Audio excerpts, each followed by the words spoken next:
Good morning. Welcome to this online worship service, a time set aside each week to consider what really matters in our lives. Our mission here at Sunnyhill is to create a more just and compassionate community within and beyond our walls. My name is Kelly Anderson, and I serve as a worship associate for this congregation. If you are a newcomer or visitor to our congregation, please visit our website, sunnyhill.org. and click on the button that says New to Sunnyhill. We would love to let you know how you can connect with the congregation even during this time when our building is closed. Today, as we listen to our opening music, we encourage everyone who is watching or listening, not just newcomers, but everyone, to let us know you're here by saying good morning or hello in the comment thread on Facebook or YouTube. We'd love to hear from all of you and have a chance to say good morning to everyone who is with us today. Thank you for joining us, and thank you for saying hello.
Good morning.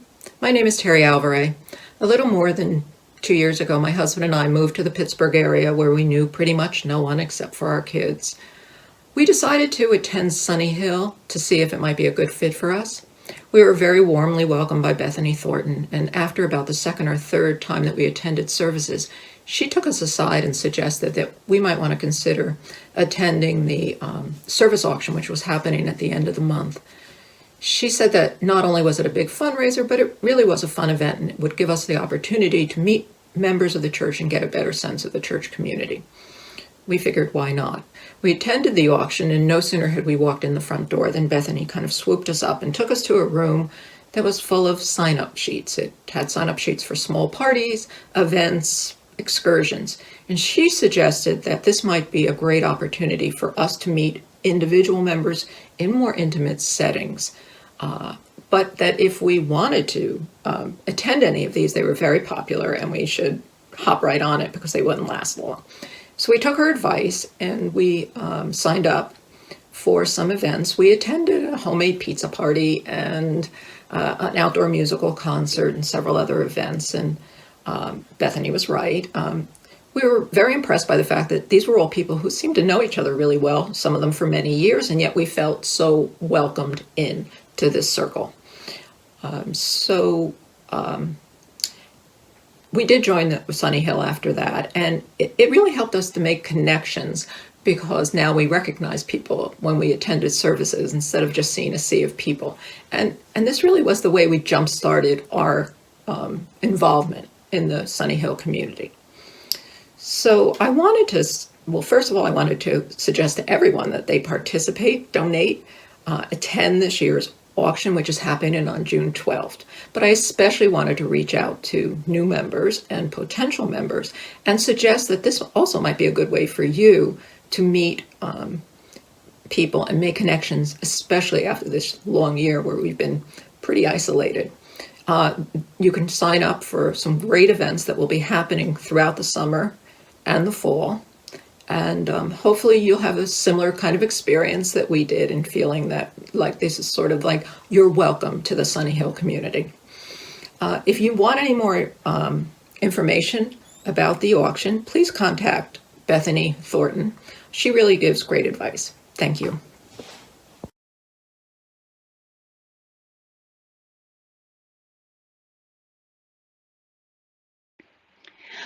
Our opening words were written by Susan Frederick Gray and Erica Hewitt. We know that hurt moves through the world, perpetrated by action, inaction, and indifference. Our values call us to live in the reality of the heartbreak of our world, remembering that no one is outside the circle of love. We, who are Unitarian Universalist, not only affirm the inherent worth and dignity of every person, we also affirm the inherent wholeness of every being, despite apparent brokenness. With compassion as our guide, we seek the well-being of all people. We seek to dismantle systems of oppression that undermine our collective humanity. We believe that we're here to guide one another toward love. No matter how fractured we are or once were, we can make whole people of ourselves. We are whole at our core because of the great, unnameable, sometimes inconceivable love in which we live. No one is outside the circle of love.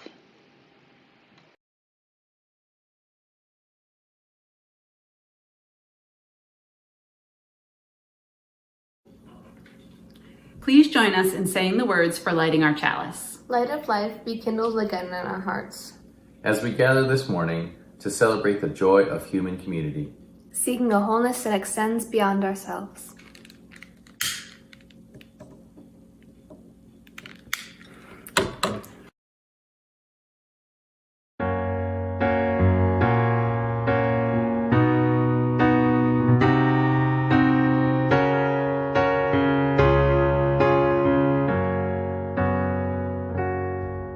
We traveled long, we traveled far to be right here where we are.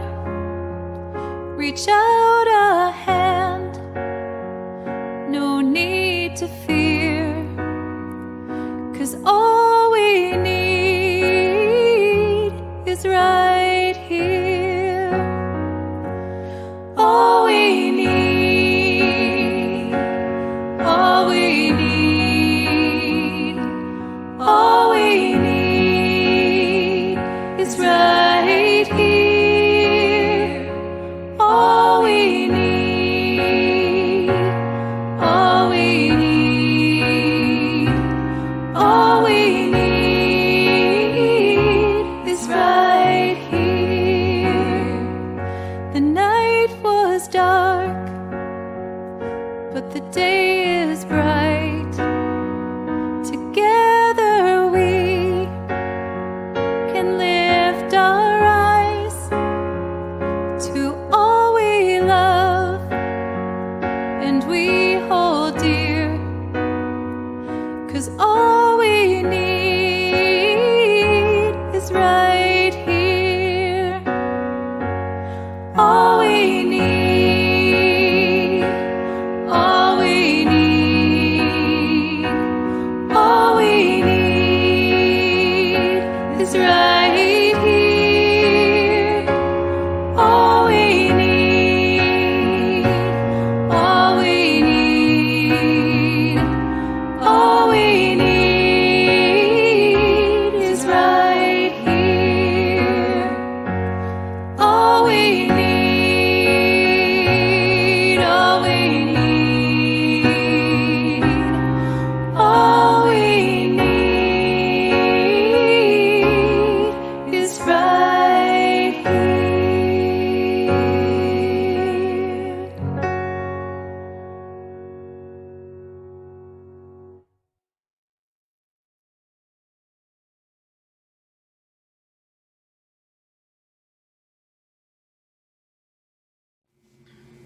This true story comes to us from John Lewis.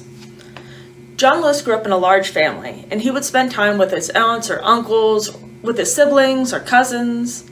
Mr. Lewis tells about a time when he was playing outside his Aunt Saniva's house with about 14 other children when a big storm, arrived. A kind of storm that made him very afraid. Here's what he had to say about that day. Aunt Saniva was the only adult around, and as the sky blackened and the wind grew stronger, she herded us all inside. Her house was not the biggest place around, and it seemed even smaller with so many children squeezed inside. Small and surprisingly quiet. All of the shouting and laughter that had been going on earlier outside had stopped. The wind was howling now, and the house was starting to shake. We were scared. Even Aunt Saniva was scared. And then it got worse. Now the house was beginning to sway. The wood plank flooring beneath us began to bend. And then a corner of the room started lifting up. I couldn't believe what I was seeing. None of us could. This storm was actually pulling the house toward the sky, with us inside it. That's when Aunt Saniva told us to clasp hands. Line up and hold hands, she said, and we did as we were told. Then she had us walk as a group toward the corner of the room that was rising. From the kitchen to the front of the house we walked, the wind screaming outside, sheets of rain beating on the tin roof. When we walked back in the other direction, then we walked back in another direction as another end of the house began to lift. And so it went, back and forth, 15 children walking with the wind, holding that trembling house down with the weight of our small bodies. Can you imagine what it was like to be inside that house, afraid that it might fall apart from the destructive force of the wind and the rain and just from the whole storm? I'm so glad that John Lewis wasn't alone, that he was there with his friends and family. I'm so glad that they figured out a way to work together. When John Lewis was much older and was writing down the story of his whole astounding life, he wrote these words. More than half a century has passed since that day, and it has struck me more than once over those many years that our society is not unlike the children in that house. Rocked again and again by the winds of one storm or another, the walls around us seeming at times as they might fly apart. It seemed that way in the 1960s, at the height of the civil rights movement, when America itself felt as it might burst at the seams. So much tension, so many storms. But the people of conscience never left the house. They never ran away, they stayed, they came together, and they did the best they could, clasping hands and moving toward the corner of the house that was the weakest. And then another corner would lift, and we would go there. And eventually, inevitably, the storm would pass. The house would still stand. But we knew another storm would come, and we would have to do it all over again. And we did. And we still do. All of us, you and I, children, holding hands, walking with the wind. Thank you for listening to not my story, but Mr. John Lewis's story.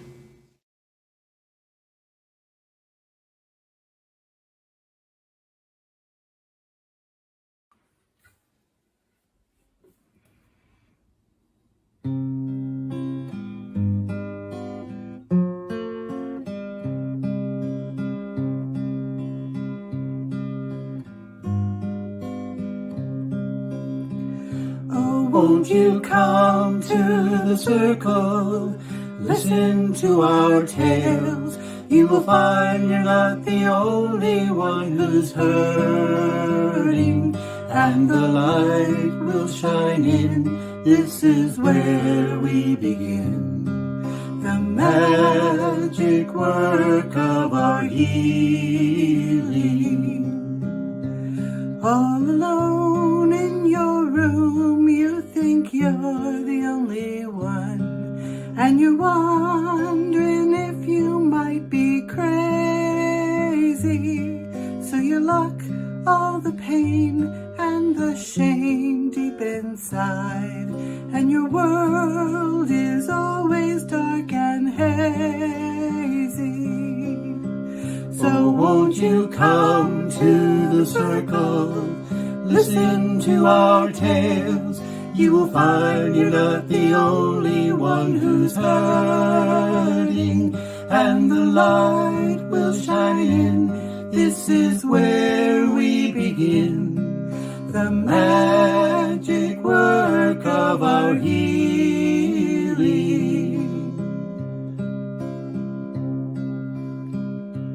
You are not unimportant. We need all the words and the melodies to harmonize. The darker the shadows, the brighter the sun, and your tears are the stars in our eyes. So won't you come to the circle, tell us your tale. You will find you're not the only one who's hurting, and the light will shine in. This is where we begin, the magic work of our healing. The magic work of our healing.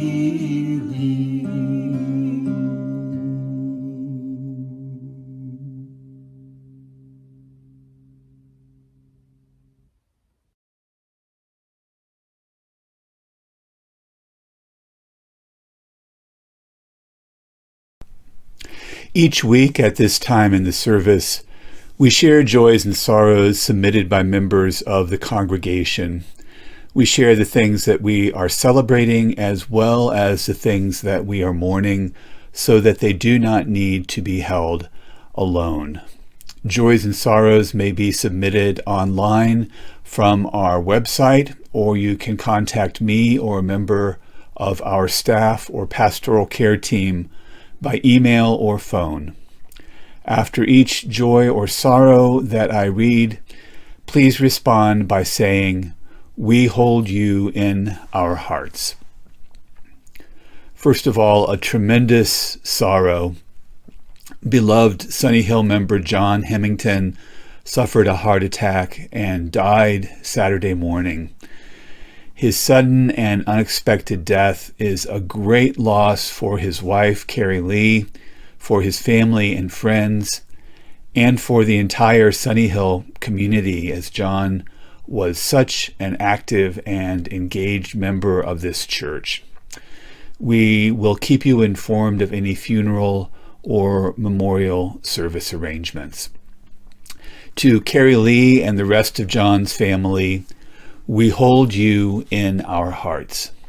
I'm also lighting a special candle now in memory of John.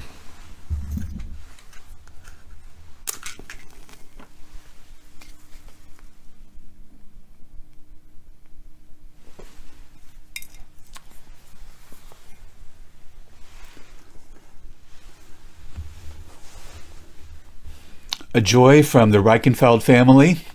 Trey Reichenfeld has decided on Robert Morris University in the fall, where he will study actuarial science on a full presidential scholarship. To Trey and the Reichenfeld family, we hold you in our hearts. A joy from Michaeline Stabile and Wendy Bell. They say it is with great joy and gratitude that we are able to share with our Sunnyhill community that this is our 46th April together as a couple. The new anniversary tradition of takeout that Randy shared last week sounds like a great idea to us. To Michaeline and Wendy, we hold you in our hearts. A joy from Aaron Marks. Aaron says, "My twin sister Sarah was diagnosed with breast cancer earlier this year. She had a successful surgery a few weeks ago, and she recently learned from her oncologist that radiation, which was a possibility, will not be necessary, which was terrific news. We are so grateful for her nurses, surgeons, and physical therapists.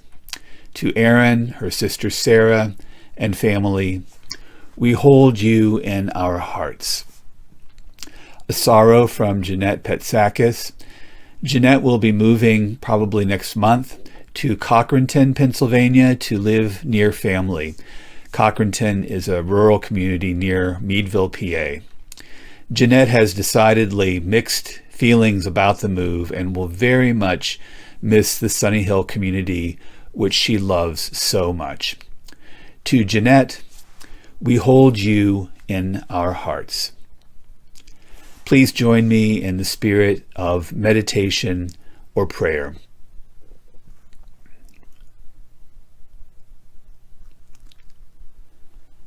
Let us pause for a moment to listen, to hear with the ears of our ears open, that we might know what sings in our hearts.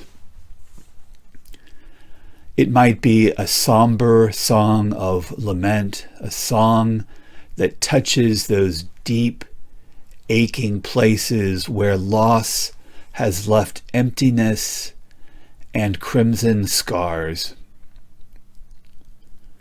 It might be a song of pure joy, a song that flutters and soars in wild arcs, taking us to awe-filled heights of absolute wonder.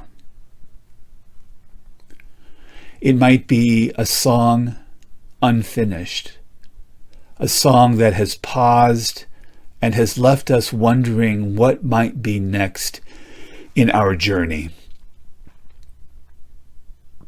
Let us take a moment of silence to listen to what sings in our hearts.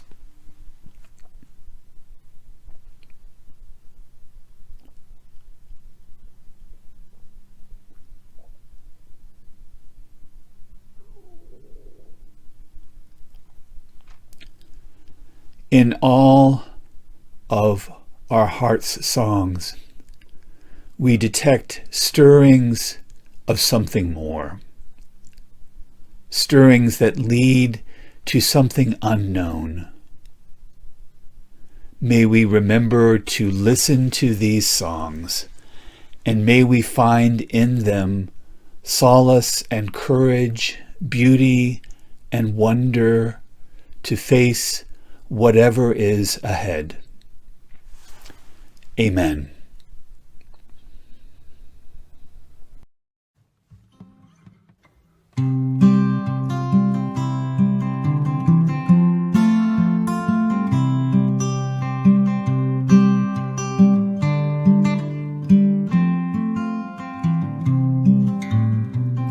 Comfort me, comfort me, comfort me, oh my soul. Comfort me, comfort me, comfort me, oh my soul. Sing with me, sing with me, sing with me, oh my soul. Sing with me, sing with me, sing with me, oh my soul. Speak for me, speak for me, speak for me, oh my soul.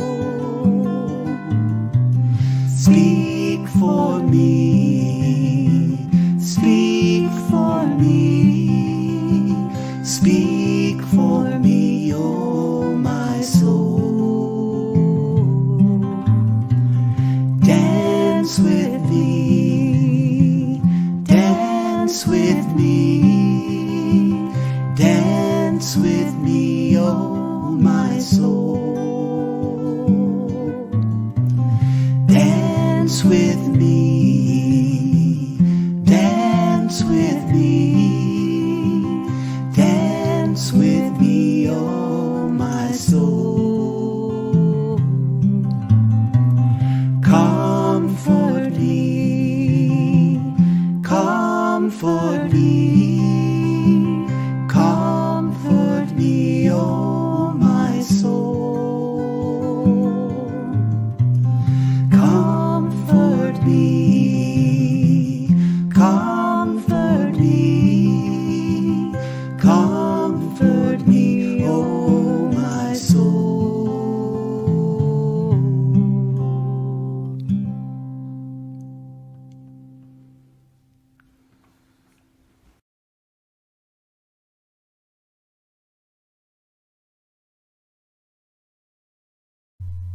This poem, titled The Cure, was written by Albert Hufstekler.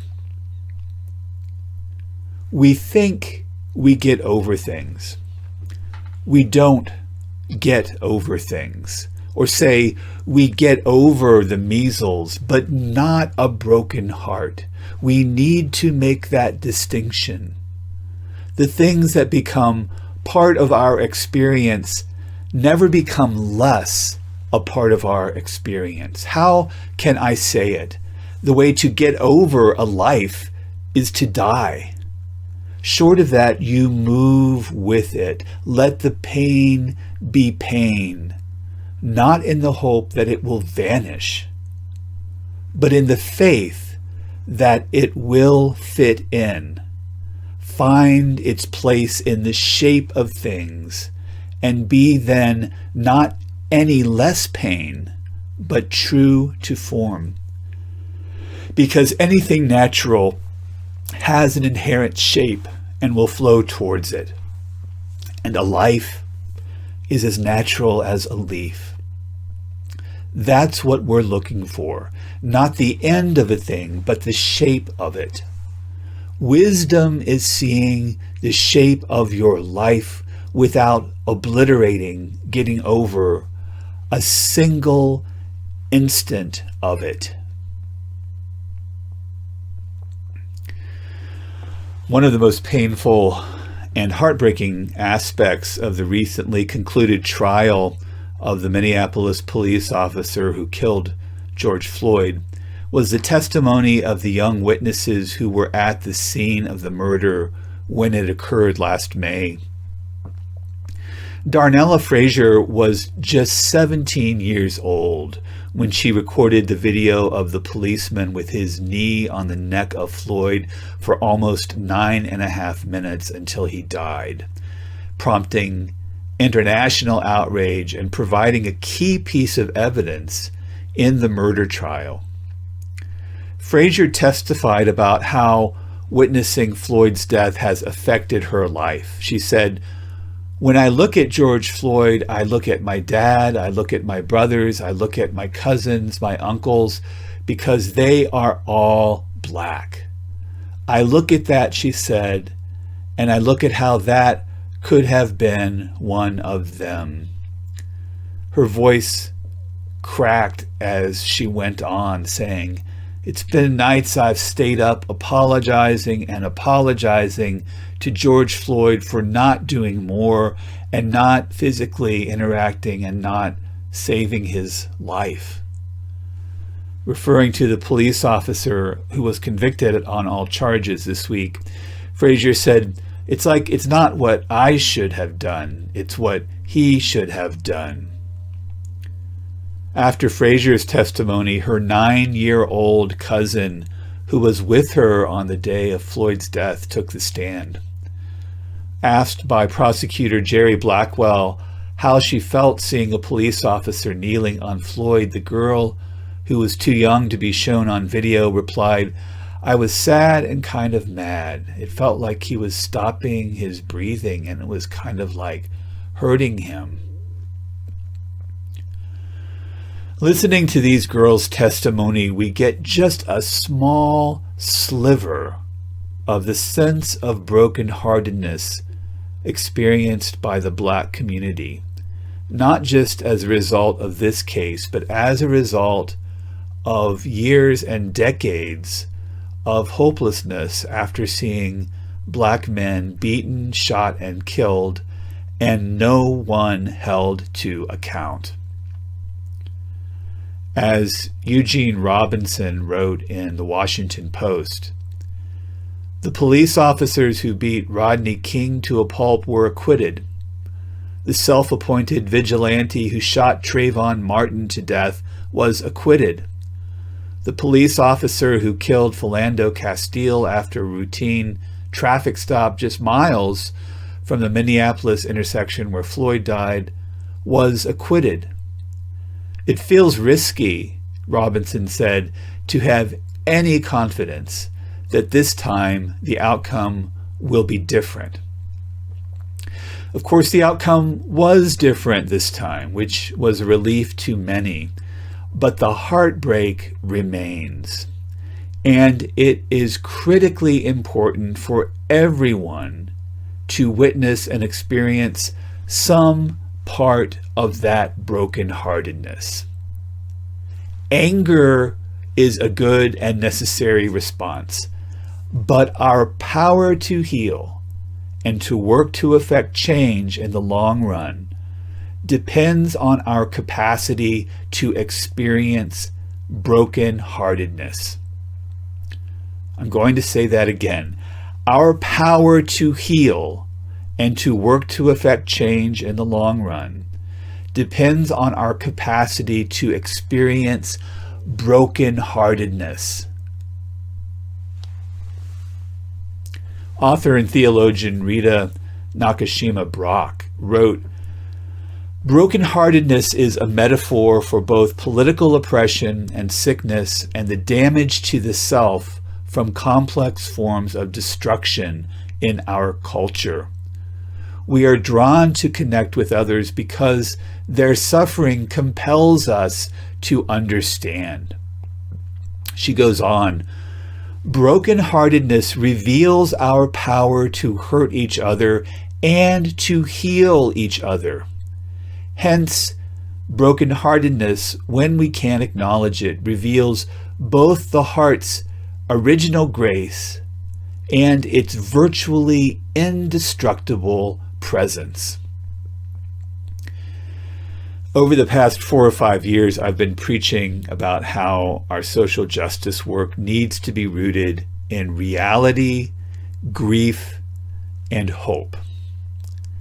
It is important not to turn away from reality, as sad and scary as it may be, but to face it as squarely as we can. It is important not to shortchange our grief, but to experience it and truly experience it and embrace it. It is important not to remain forever mired in despair, but to be open to the possibility of hope when it comes our way. And brokenheartedness is what enables us to experience all three of these things, reality, grief, and hope, with each step that we take on this path. Carl Jung popularized the use of the term wounded healer to describe the phenomenon of people tending to act to heal others out of the places where they themselves have been broken or wounded, the places where their hearts have been broken. Marlon Lavenhar, minister at All Souls UU Church of Tulsa, has said that a true religious community shows us how to take our heartbreak and transform it into a sacred fire for change.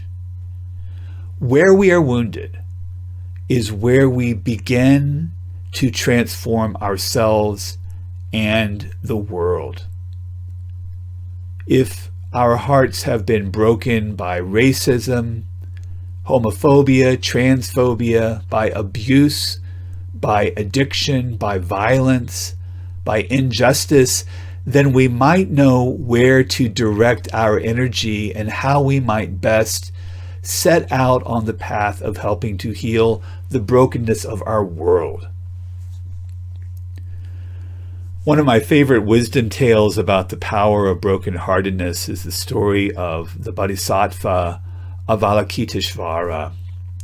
My first encounter with the Buddhist Bodhisattva of compassion, Avalokiteshvara, took place at the hospital where I was working as a chaplain as part of my clinical pastoral education. One day, as I was meeting with the chaplain who was in charge of pastoral care for the neuroscience wing of the hospital, I noticed on the wall of his office a framed print depicting a many-armed being of some sort. At first, I assumed it was a picture of the Hindu deity Shiva, but I asked about it and was told that it was, in fact, Avalokiteshvara, the Bodhisattva of compassion. "Why does he need all those arms?" I asked. "Because being compassionate is a tough job," the hospital chaplain answered, and added, somewhat glibly I thought, "and many hands make light work." In the Buddhist tradition, bodhisattvas are beings who are dedicated to the universal awakening or enlightenment of everyone. They exist as guides and providers of comfort to suffering beings and offer everyone an approach to meaningful spiritual life. A bodhisattva vows not to reach the final stages of enlightenment or Buddhahood until she or he can help others reach this state of awakening. In other words, they choose to stay in this realm of existence purely to help others. In one popular story, the Bodhisattva Avalokiteshvara vows that should he ever become discouraged in saving other beings, his body would shatter into 1,000 pieces. This particular vow might seem extreme, but it was symbolic of his great and all-encompassing compassion. One day, while helping beings in a higher realm, a realm higher than the earthly realm, he looked down into the places of suffering which he had started to empty through the teaching of the Dharma, and realized, much to his dismay, that countless beings were still flooding into these places of suffering. In a moment of great exasperation, he became so utterly heartbroken that, true to his vow, his body shattered in despair. Despite having been shattered in this way, Avalokiteshvara did not just give up. He beseeched the Buddha for help. With the Buddha's miraculous powers, Avalokiteshvara attained a new form, one with 1,000 arms of compassion. In this new form, he renewed his vow to saving not just some sentient beings, but all sentient beings. The wounded healer, the individual committed to justice and compassion, is one whose heart breaks again and again when witnessing the suffering of all sentient beings, the suffering of all the world. But that brokenheartedness is not an impediment to healing. It is a necessary experience that makes healing possible, an experience that can result in 1,000 strong arms of compassion rather than 2 arms raised merely in anger or frustration. Righteous anger, as I said, has its place, and I would never tell anyone not to feel anger when it arises. But I would suggest that all too often we rush over our brokenheartedness to get to anger or to make ourselves numb. Brokenheartedness is uncomfortable and inconvenient, and it's less satisfying than anger in many ways. But our collective brokenheartedness is one of the best tools and resources we have for doing the work of healing justice. In this particular moment, all of us are experiencing some kind of heartbreak. Some of us have lost friends and relatives to COVID. Some of us have lost our jobs or had to change jobs because of the pandemic. Some of us have suffered the heartbreak of isolation, addiction, and mental illness exacerbated by the pandemic. All of us have been heartbroken by the political and social chaos that boiled over during the attack on our nation's capital just a few months ago. And all of us have been heartbroken as a result of the ongoing mass shootings that occur on a regular basis in our country. And as I mentioned before, the ongoing incidents of police violence perpetrated against people of color. Over the past year, our hearts have been broken in so many ways. The work before us is clear in some ways. As a religious community, we need to learn how to take our heartbreak and transform it into a sacred fire for change.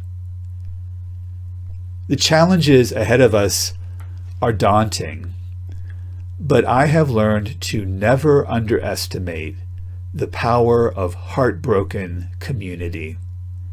The church that serves the world with a broken heart is powerful. But our first task is to let ourselves fully experience the brokenheartedness that is within and around us. Experience it without turning too soon toward anger or numbness.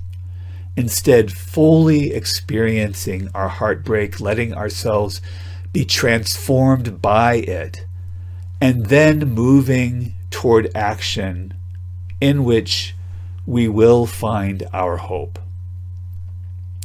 Michael Leunig wrote a poem that reads as follows: "When the heart is cut or cracked or broken, do not clutch it. Let the wound lie open. Let the wind from the good old sea blow in to bathe the wound with salt and let it sting. Let a stray dog lick it. Let a bird lean in the hole and sing a simple song like a tiny bell, and let it ring." I hope and pray that we will make room for our brokenheartedness and the brokenheartedness of the world, and that together we will transform it into a sacred fire for change that might begin to heal the sickness and brokenness that we have all felt and seen. May it be so. Amen.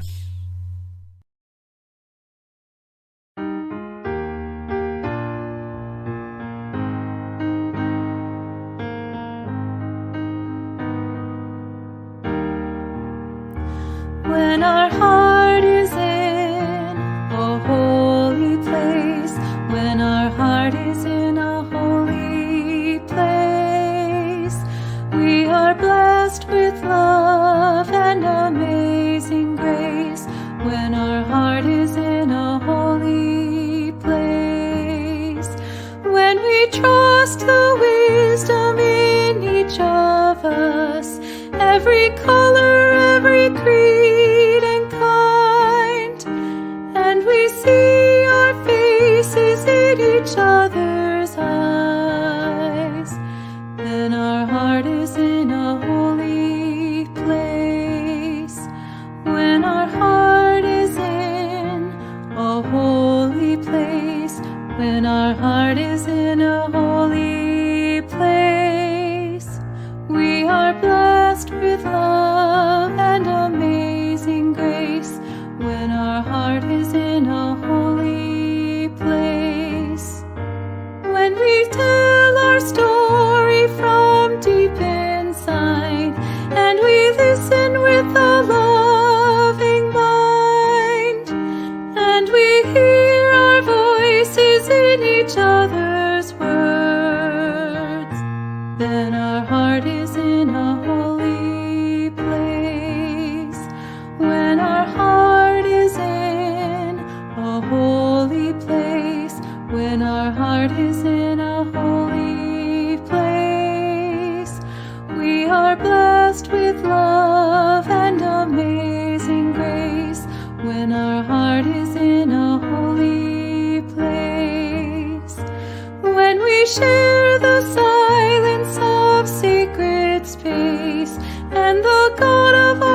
heart stirs within, and we feel the power of each other's faith. Then our heart is in a holy place. When our heart is in a holy place, when our heart is in a holy place, we are blessed with love and amazing grace. When our heart is in a holy place, when our heart is in a holy place.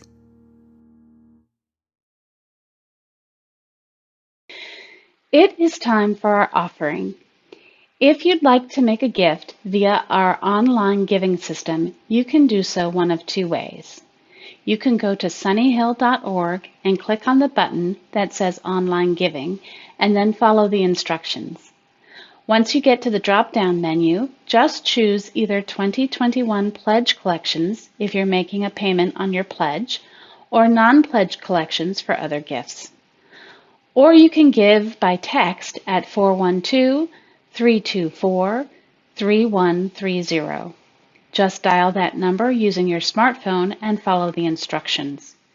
You can also mail a check if you prefer, and you can find our mailing address on our website, sunnyhill.org. Thank you for your generosity.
Please join us in saying the words for extinguishing our chalice. We extinguish this flame, but not the light of truth. the warmth of community, or the fire of commitment. These we carry in our hearts until we are together again.